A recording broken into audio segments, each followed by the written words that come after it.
आप देख रहे हैं खबर फास्ट, तेज खबर, पैनी नजर।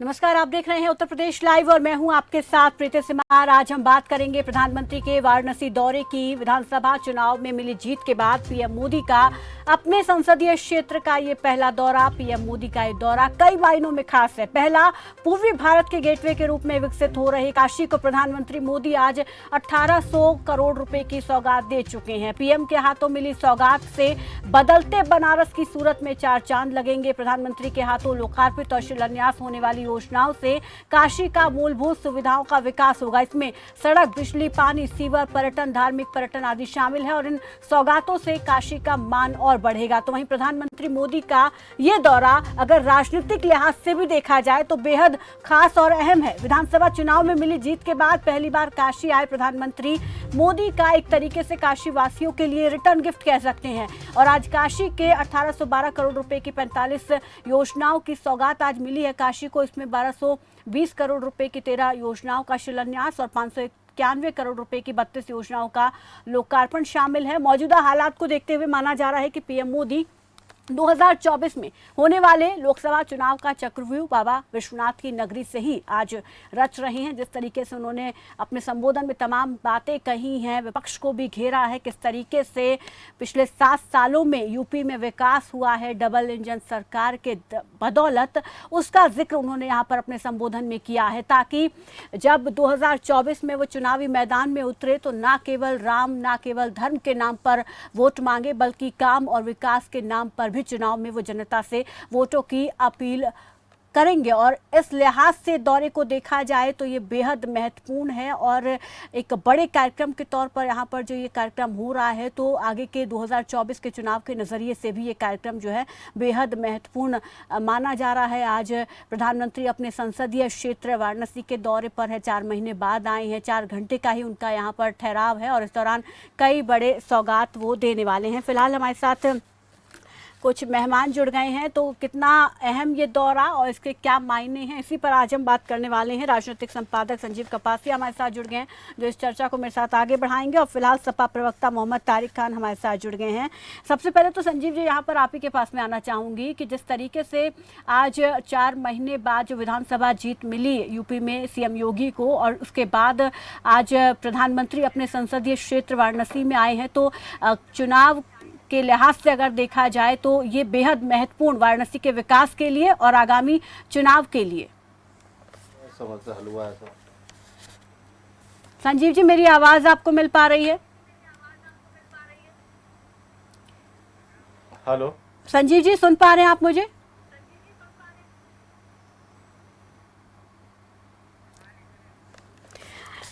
तो हमारी आवाज़ उन तक नहीं पहुंच पा रही है। सपा प्रवक्ता हमारे साथ मौजूद है। मोहम्मद तारिक, आपके पास आना चाहूँगी। सबसे पहले तो किस तरीके से देखते हैं प्रधानमंत्री के दौरे को, और यहाँ पर इतनी बड़ी परियोजनाएं जिनका उद्घाटन शिलान्यास उनकी तरफ से किया गया, और इस दौरान जब यहाँ पर संबोधित कर रहे थे प्रधानमंत्री, तो उन्होंने ये कहा कि इतना विकास तो पिछली सरकारों ने यहाँ पर नहीं किया जितना हमने 7 साल में कर दिया है। और बड़ा आरोप यहाँ पर लगाया पिछली सरकार पर, जिसमें आप भी रहे हैं, लंबे समय तक आपने भी यूपी में राज किया है, कि पहले जो जनता का पैसा था वो केवल घोटालों में चला जाता था, लेकिन अब यहाँ पर पीएम मोदी योगी के कार्यकाल में जनता का पैसा सुविधाओं को बढ़ाने में इस्तेमाल हो रहा है। मैम देखिए, इसमें सबसे फर्स्ट ये है कि बीजेपी इवेंट मैनेजमेंट करने की कोशिश हुई है। ग्राउंड ब्रेकिंग सेरेमनी होती है, एक इवेंट मैनेजमेंट होता है। प्रधानमंत्री अपने क्षेत्र में आ रहे हैं और 1800 करोड़ रुपए दे रहे हैं। क्या ये अमाउंट बहुत बड़ा है? 40 लाख करोड़ का बजट हो जिस देश का, उसके प्रधानमंत्री के क्षेत्र में 1800 करोड़ रुपए की कुछ योजनाएं लगाई दी जा रही हैं। ठीक है, स्वागत है उनका, बुराइयां नहीं है, स्वागत है। मगर बनारस की हैंडलूम इंडस्ट्री, जो वहां की साड़ी है, दुनिया में प्रसिद्ध है, उसके लिए क्या किया?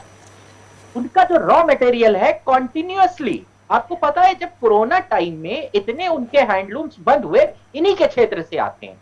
क्या प्रधानमंत्री ने उनके रॉ मटेरियल की अवेलेबिलिटी कराने के लिए कोई स्टेप उठाया? 1 साल पहले कहा था कि सिल्क एक्सचेंज नाम से एक मुहिम स्टार्ट करेंगे, जिसके तहत लोगों को सिल्क मिल जाएगा ताकि वो बनारसी साड़ी बना सके। क्या किया? रोजगार के लिए, इंडस्ट्री के लिए। हाँ, इंफ्रास्ट्रक्चर डेवलपमेंट क्या गवर्नमेंट की रिस्पॉन्सिबिलिटी नहीं है तो और क्या काम करेगी? क्या आजादी के बाद कितनी 14-15 केंद्र की सरकारें आ गई, उन्होंने इंफ्रास्ट्रक्चर डेवलपमेंट नहीं किया। अगर सरकार की कमाई 5 रुपए थी तो 5 रुपए उन्होंने 6 रुपए लगाए, उसी को डेफिसिट कहते हैं। कौन सा ऐसा मतलब अजीब बहुत बड़ा इवेंट हो रहा है? मुझे तो यकीनन ये चीज समझ में नहीं आ रही है। केंद्र सरकार की यही रिस्पॉन्सिबिलिटी। हाँ, अगर कुछ अच्छा करना था तो वहां जो ओवरब्रिज गिरे थे जिसमें 18 लोग मरे थे, उसकी प्रोब कहां पर पहुंची? क्या कॉन्ट्रैक्टर अभी भी जेल में है? और उसका क्या हुआ? जो एमडी था, प्रोजेक्ट का, उसने जानते हैं क्या कहा था मैम? उसने कहा था कि थंडर स्टॉर्म की वजह से पुल गिर गया। उन लोगों का क्या हुआ? क्या एक्शन लिया गया उनके खिलाफ? यह भी बताना चाहिए प्रधानमंत्री को वाराणसी आने के बाद कि एम्प्लॉयमेंट जनरेशन के लिए सिर्फ वाराणसी, अब वाराणसी को पूरा पूर्वांचल न लीजिएगा आप, क्योंकि पूर्वांचल बड़ा है, वाराणसी आपकी कॉन्स्टिट्यूएंसी है।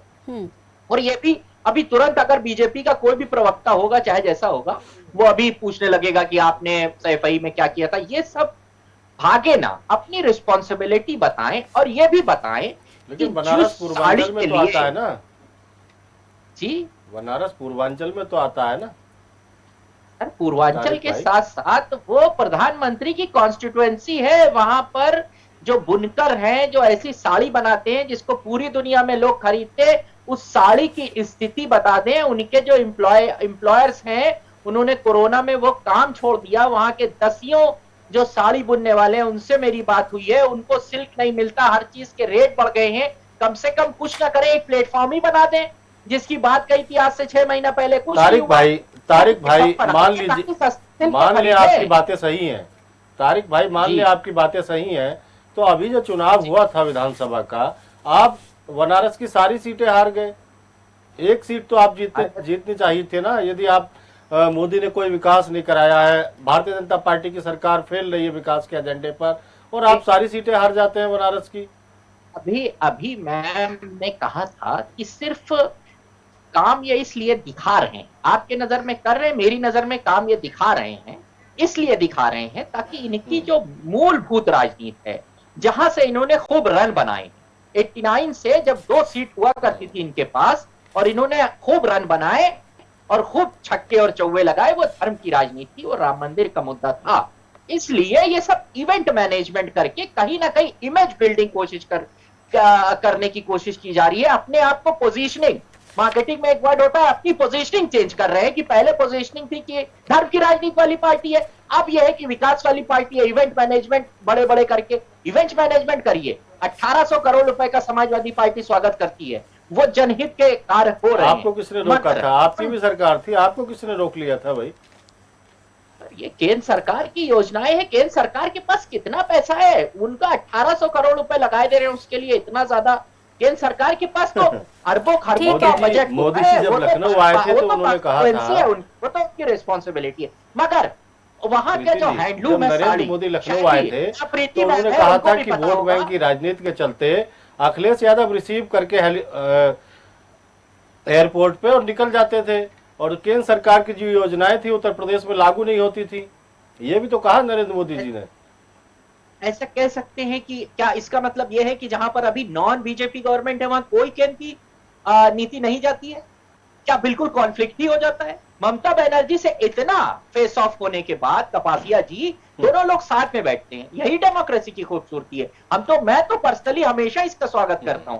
लेकिन प्रीति जी से एक बात कहता हूं, आपने जरूर सुना होगा बनारसी साड़ी के बारे में, लेकिन उनकी स्थिति बहुत खराब है। उसके लिए आज प्रधानमंत्री मोदी उत्तर प्रदेश के सांसद के तौर पर बनारस में है और 1800 करोड़ की बड़ी योजनाओं की सौगात दे रहे हैं।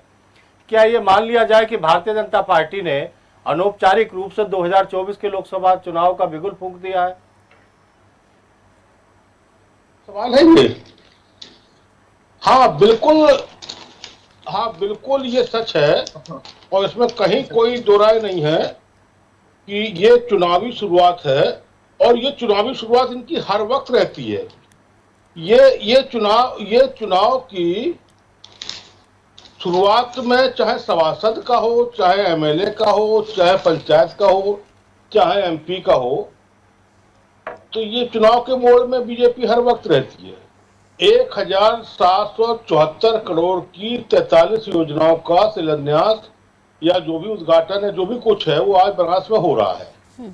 बेशक ये बनारस के लिए, उत्तर प्रदेश के लिए बहुत ही सौभाग्य की बात है।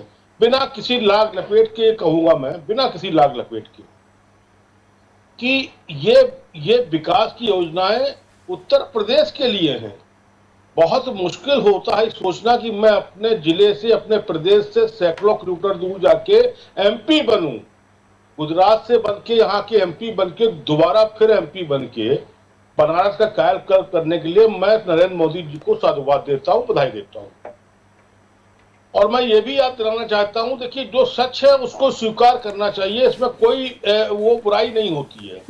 अगर यहाँ पर 50 लाख का, 40 लाख का कोई एक विशेष विकास का कार्य हो रहा है, तो एक जमाने में वही विकास का कार्य केवल हीरो हीरोइन को गिफ्ट देने के लिए किया जाता था। केवल हीरो हीरोइन विशेष चार्टर प्लेन से इटावा के किसी जिले में, किसी गांव की धरती पर उतरे और वहां पर महोत्सव हुआ। वहां पर बड़े बड़े अधिकारी ने हफ्ते 10 दिन तक आराम फरमाया, बड़े बड़े नेताओं ने वहां जाके अपनी हाजिरी दर्ज करी, और बंबई के जो लोग आए उन्होंने अपना लौटते वक्त में 35 लाख, 21 लाख, 15 लाख, 50 लाख। लेकिन सुशील जी सवाल तो ये है, तो वो सवाल तो ये खड़ा होता है कि भारतीय जनता पार्टी का विकास समाजवादियों को दिखाई क्यों नहीं देता? इनके पास कौन सा चश्मा है इस तरीके का जिसमें विकास छुप जाता है? जी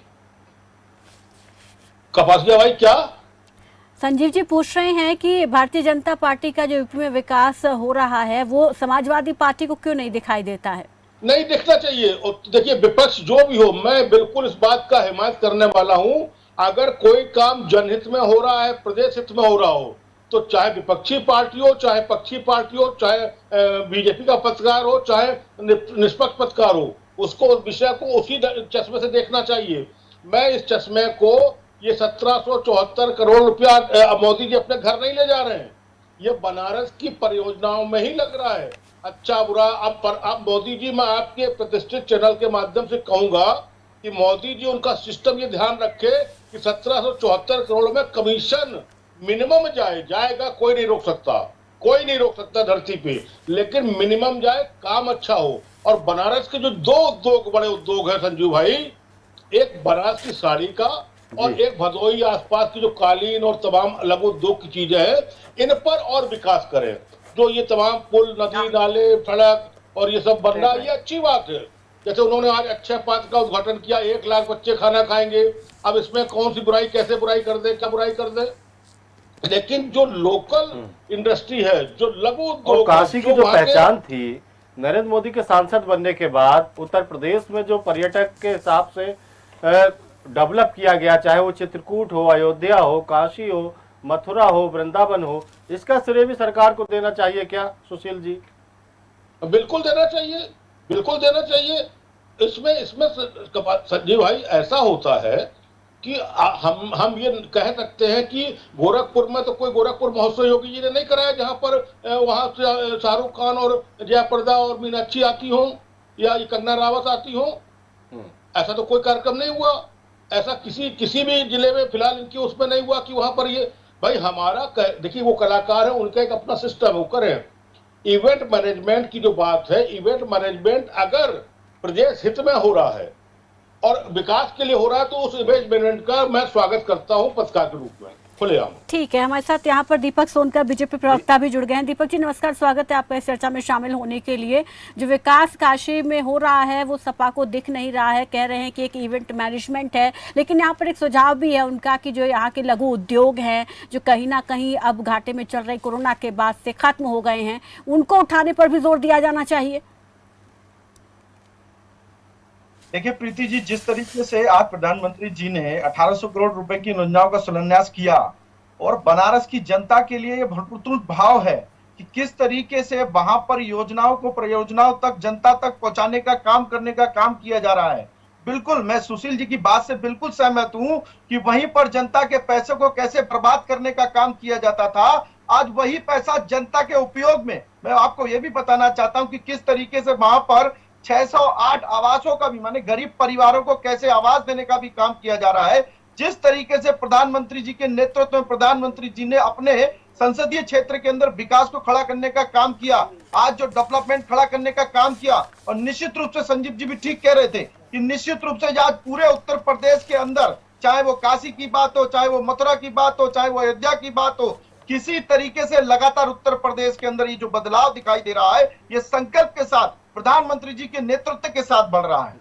दीपक जी, तारिक भाई का कहना यह है कि अकेले बनारस का विकास न कराया जाए, उसमें पूरा पूर्वांचल होना चाहिए।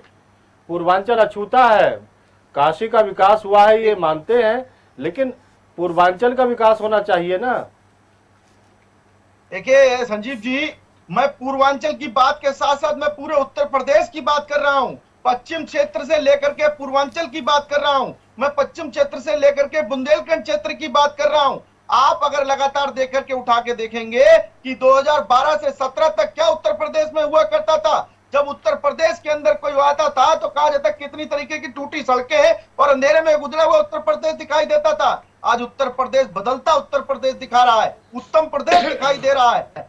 आज जिस तरीके से युवाओं के अंदर रोजगार की भूमिका को लेकर के डेवलपमेंट खड़ा हो रहा है, आज लगातार यही बदलाव उत्तर प्रदेश के अंदर दिखना चाहिए था। आज वही बदलाव उत्तर प्रदेश के अंदर भारतीय जनता पार्टी की सरकार ने उत्तर प्रदेश के मुख्यमंत्री योगी आदित्यनाथ जी के नेतृत्व में ये विकास का बदलाव की एक रेखा खड़ी करने का काम किया है। ठीक है तारिक जी, संजय निषाद है, निषाद पार्टी के राष्ट्रीय अध्यक्ष है और भारतीय जनता पार्टी के सहयोगी हैं।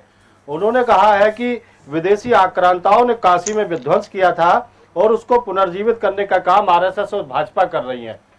अखिलेश यादव के लिए उन्होंने कहा कि अखिलेश यादव को भारतीय जनता पार्टी का विकास नहीं दिखाई देता और अखिलेश यादव की राजनीतिक संभावनाएं अब समाप्त हो गई हैं। क्या कमेंट है आपका? मुझे तो लगता है उनको एस्ट्रोलॉजर बन जाना चाहिए। आने वाले टाइम में लोगों का भविष्य बताने लगे तो काफी उनकी तरक्की हो सकती है, बहुत पैसा भी वो कमा सकते हैं उससे। खैर ये भी बता दें कि अमेरिका का अमेरिका का कौन होगा, कहाँ का। खैर अभी भाजपा के प्रवक्ता से एक सवाल है कि आपने इतनी ज्यादा योजनाएं बताई। देखिए, जब बनारस में टूरिज्म आता है तभी वहां के जो ट्रेड है, जो वहां के होटल्स हैं, सब कुछ आगे बढ़ता है। बनारस में जिस तरीके से ज्ञानवापी का नाम आया है उसमें ज्यादा हाईलाइट ज्ञानवापी हुआ है, ना कि वहां की टूरिज्म इंडस्ट्री हुआ। आपको पता है बनारस विश्व का सबसे पुराना बसाया हुआ शहर है, विश्व का, इंडिया की बात नहीं कर रहा हूं, विश्व का सबसे पुराना बसाया हुआ शहर है। वहां बहुत सी चीजें तोड़ी गई। खैर डेवलपमेंट के लिए चीजें तोड़ी जा सकती हैं, मुझे ऐतराज नहीं है, लेकिन वहां की साड़ी इंडस्ट्री के लिए भाजपा ने क्या किया है? मोदी जी ग्रेट प्रधानमंत्री, जिन्होंने दूर से आकर, अभी हमारे पत्रकार साथी, वरिष्ठ पत्रकार साथी कह रहे थे कि बहुत बड़ा काम कर दिया, इतनी दूर से आके सीट जीत ली। जैसे ये शायद पहली बार हुआ हिंदुस्तान में कि कोई कहीं दूर जाके सीट जीत गया हो, ऐसा बहुत बार हुआ है। आज मुरली मनोहर जोशी साहब एक चुनाव इलाहाबाद से लड़ते हैं, दूसरा चुनाव कानपुर से लड़ते हैं, दोनों जीतते ही। ऐसा होता रहता है भारतीय राजनीति में। खैर फिर भी मैं कह रहा हूं कि क्या किया है वहां की साड़ी इंडस्ट्री के लिए, जो गरीब बुनकर हैं, जो कोरोना के बाद से रो रहे हैं। मोदी जी के कई साल हो गए एज अ एमपी वहां पर, उस इंडस्ट्री को आगे बढ़ाने के लिए ओडीओपी को छोड़कर, क्योंकि ओडीओपी से भी कोई डेवलपमेंट नहीं हुआ है। मेरे पर्सनल संबंध है वहां के बुनकरों से, मैंने खुद पूछा है, उनकी बुरी हाल है। उनको जो रॉ मटेरियल, जो यान है, उसका रॉ मटेरियल वो बहुत महंगा मिल रहा है, उसके लिए टैक्सेस उनको देने पड़ते हैं। अगर साड़ी महंगी कर दे तो वही लोग कहते हैं यही साड़ी 6 महीना पहले तुम 700 रुपए में और 2000 रुपए में बेच रहे थे, अब 3000 तारिक भाई, आज जिन योजनाओं की सौगात दी गई है 1800 करोड़ की, 654 करोड़ की, 685 मकान दिए गए हैं, क्या आप मानते हैं कि ये विकास है या नहीं है? बिल्कुल है, बिल्कुल। देखिए, जनहित में किए गए कार्य, विपक्ष का ये रोल मुझे समझ में नहीं आता है कि हर चीज को किसी तरीके से घुमा फिरा के क्रिटिसाइज कर लूं। मुझे अगर इस भूमिका से हटा भी दिया जाए प्रवक्ता के, तब भी मैं ये करता रहूंगा। अगर भाई 1800 करोड़ रुपए जनहित के लग रहे हैं, पैसा आप ही का है, वो बुराई नहीं है, मगर उसके साथ साथ यही बनारस में भी तो लोग रहते हैं, उसमें बुराई नहीं है। अभी पत्रकार महोदय ने बताया घर बन रहे, अच्छी बात है, वो हमारा ही पैसा है, सरकार की रिस्पॉन्सिबिलिटी है उसको मैनेज करना, उनको जहां ठीक लग रहा है मैनेज कर रहे हैं। हम फिर से सवाल उठा रहे हैं कि क्या तो अखिलेश यादव जी क्यों कहते हैं कि हमारे कामों का उद्घाटन कर रहे हैं? अखिलेश यादव जी क्यों कह रहे हैं, उनको भी समझाइए ना तारिक भाई। नहीं अखिलेश यादव जी, हमारा काम तो बहुत पुराना हो गया, हमारी सरकार गए हुए 6 साल हो रहे हैं, हम तो कह रहे हैं, तो हम तो सत्ता से बाहर हो ही गए हैं। हमको जनता ने मैंडेट दिया विपक्ष में बैठने के लिए, मगर जो पक्ष में लोग हैं, दीपक जी, वो समाजवादी क्या पार्टी करते हैं? अपनी निधि से काम कराए, सरकार समाजवादी पार्टी के काम कराए तो उनका काम, आपकी सरकार काम कराए तो ये जनता का पैसा, ये तो दोहरा मापदंड है। इस पर क्या कहना है आपका? हाँ, मैं वही बात कहना चाह रहा हूँ कि जिस तरीके से आज ये बदलाव खड़े हो रहे हैं तो जनता के पैसे के हैं, और वहीं जब सैफई महोत्सव किया जाता है और जहां किस तरीके से पैसों की बर्बादी करी जाती है, वो जनता का पैसा नहीं है, वो जनता की खून पैसे की कमाई हुई मेहनत का पैसा नहीं है। आज वही जनता का पैसा जनता के हित के लिए लग रहा है, गरीब की छत के लिए लग रहा है, गरीब के आवास के लिए लग रहा है, गरीब के उज्ज्वला गैस कनेक्शन के लिए लग रहा है। आज वही उत्तर प्रदेश के अंदर बदलाव खड़ा हो रहा है। मैं वही बात बता रहा हूं कि ऐसे तरीके से तौरीक भाई को समझना चाहिए कि किस तरीके से आज उत्तर प्रदेश के अंदर एक विकास की लहर और उत्तर की बढ़त खड़ी हुई है। ये उत्तर प्रदेश का बदलता उत्तर प्रदेश है। आज उत्तर प्रदेश की जनता जान चुकी है, अखिलेश के किया बड़े भाई, बता दीजिए बिनकरों के लिए क्या उत्तर प्रदेश की जनता के साथ साथ ये सब लोगों का मनसा भी तय हो चुकी है। अखिलेश जी की मनसा को भी आज उत्तर प्रदेश की जनता जान चुकी है, इसलिए उत्तर प्रदेश की जनता ने उनको नकार के रखा। बोलिए तारिक जी, बुनकरों के लिए क्या किया है? तो बोलिए, बुनकरों पे उनका सवाल, बुनकरों पे है। सालों से बुनकरों को क्या सुविधाएं दी है सरकार ने आपकी, बता दीजिए। देखिए, जिस तरीके से लगातार हम लोगों ने हाथ के कारीगरों को, बुनकरों को लेकर के ओडीएफ के माध्यम से लगातार योजना चल रही है, और हर जिले के, बनारस के अंदर नहीं, मैं बोलूं उत्तर प्रदेश के अंदर बता रहा हूं कि हाथ की कारीगरी को लेकर के जिस तरीके से किया गया, आज उत्तर प्रदेश के अंदर ही हाल ही में एक बड़ा बिजनेस करने का व्यापार का वो लगाया गया, किस तरीके से उसमें बदलाव, कितने लोगों ने उसमें हस्तक्षेप किया गया, ये सब बदलाव आज उत्तर प्रदेश के अंदर दिखाई दे रहे हैं। चाहे वो हस्तलिपि छोटे कारीगरों के लिए हो, चाहे वो बुनकरों के लिए हो, आज ये बदलाव इस 1800 में उन बुनकरों को क्या दिया? 1800 में बुनकरों को कुछ दिया है? 1800 में पूछ रहा हूँ। देखिए 1800 में जिनके लिए दिया है, जो योजनाओं से दिया गया है ना, अब आने वाली योजनाओं के साथ में बुनकरों की योजना चल रही है, तो उनको लेकर के आगे भी उनकी योजनाओं को लेकर के कार्यक्रम चल रहे हैं। तो ये लगातार करने वाले जो जिनको दिया गया है, उदाहरण के रूप में बताना चाहता हूं कि किस तरीके से खिलाड़ियों को सम्मानित करने के लिए किया, स्टेडियम को लेकर के किया, ये भी महत्वपूर्ण चीज है ना कि आज के समय में हम स्पोर्ट्स को लेकर के कितनी वरीयता देते हैं। दीपक जी वो सब ठीक है, लेकिन बुनकरों के लिए क्या कुछ खास इसमें आज है? जो आज प्रधानमंत्री की तरफ से कई परियोजनाएं दी गई हैं, उसमें बुनकरों के लिए क्या परियोजना खास है जिससे कि उनको फायदा होगा या उनके उद्योगों को बढ़ावा मिलेगा, उनको बूस्ट मिलेगा? सवाल किससे है प्रीति जी? दीपक जी से। अच्छा, दीपक जी ऊपरी बात मत करिए ना, कुछ कोई आंकड़ा हो, कोई उसके लिए बजट हो, कोई परियोजना, वो बताइए आज के इसमें। नहीं। ठीक है सुशील जी, आप बताइए, आपको दिखता है जो इतनी सारी परियोजनाएं आज काशीवासियों को मिली, क्या इसमें बुनकरों के लिए कुछ है? क्योंकि जिस तरीके से दीपक जी कह रहे हैं कि सब चीज़ है, हर चीज़ का ध्यान रखा गया, हर वर्ग को ध्यान में रखकर तमाम योजनाएं उनके लिए चलाई गई है, तो एक तरीके से वो बुनकरों को भी इसमें ऐड ऑन कर रहे हैं, लेकिन कोई पर्टिकुलर परियोजना या पर्टिकुलर बजट नहीं बता पा रहे हैं। प्रीति जी, पहले तो मैं अपने सुलझे हुए प्रवक्ता तारिक जी की बात जवाब दे दूं। इन्होंने उदाहरण दिया मुरली मनोहर जोशी का। अरे ये तो 250 किलोमीटर की बात कर रहे, उत्तर प्रदेश के अंदर की बात कर रहे, मेरी बात समझे ही नहीं है। 1600-1700 किलोमीटर दूर से आके बनारस को चुनना, फिर 2 बार प्रधानमंत्री बनना, सांसद बनना, मैं उसकी बात कर रहा हूँ। इंदिरा जी एक बार चिकमंगलुरु गई थी, मुरली मनोहर जोशी मिले इनको, अरे कितनी दूर है इलाहाबाद और कानपुर, आवाज दे दो तो इलाहाबाद से तो कानपुर को सुनाई पड़ा। खैर ये जो प्रवक्ता है। अब मैं दीपक जी की बात कर रहा हूँ।